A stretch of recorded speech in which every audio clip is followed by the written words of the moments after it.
More attention has been shone on Edward and Sophie since Prince Harry and Meghan Markle stepped down as senior royals, getting more recognition for the work they have been doing for years. What's more, since Prince Philip's funeral in April, there has also been more interest in the couple's two children, Lady Louise Windsor, 17, and James, Viscount Severn, 13. While they are both entitled to HRH titles, Sophie and Edward decided against styling them with royal titles when they were born. Instead, they have titles associated with the children of an Earl. In an interview last year, Sophie said it is possible Louise and James may want to become working royals. She said she thinks it is unlikely, but it is ultimately their decision. She told the Sunday Times, "We try to bring them up with the understanding they are very likely to have to work for a living. Hence we made the decision not to use HRH titles. They have them and can decide to use them from 18, but I think it's highly unlikely."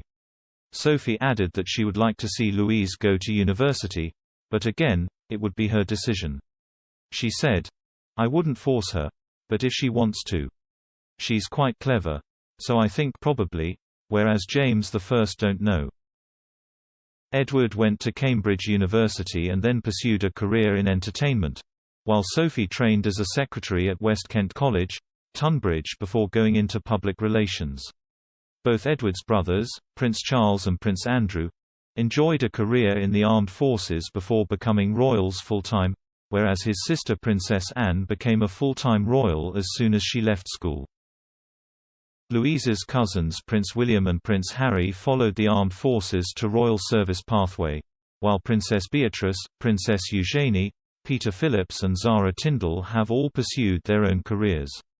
Pod Save the Queen is hosted by Anne Gripper and features Daily Mirror royal editor Russell Myers. Mr. Myers emphasized that the decision will be ultimately down to Louise herself.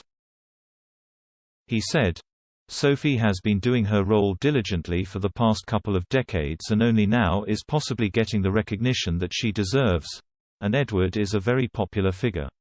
I think the children won't necessarily have a front and center role to play within royal life, but Sophie said recently that that would be their decision to make, wouldn't it, once they come to a certain age.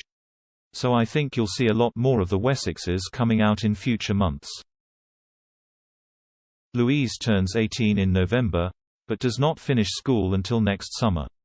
She will have a big decision on her hands, whether to take up her HRH titles and whether to pursue her own career or dedicate her life to royal service. Sophie and Edward have made sure to keep their children's life quite private since they were born, only appearing at a handful of royal events per year. Sophie said, "They go to regular school. They go to friends for sleepovers and parties." Of course, regular school for royals means two of the top independent schools in the country. The Countess added, "At weekends, we do lots of dog walking and stay with friends. I guess not everyone's grandparents live in a castle, but where you are going is not the important part, or who they are. When they are with the Queen, she is their grandmother." Sophie also revealed that Edward is a very hands-on father, who helps her with everyday chores like cooking, and insisted their life is very normal. She said, "Edward is very good at barbecues, and the children love those. He takes our son fishing, does a lot of riding with our daughter. He is very engaged as a father."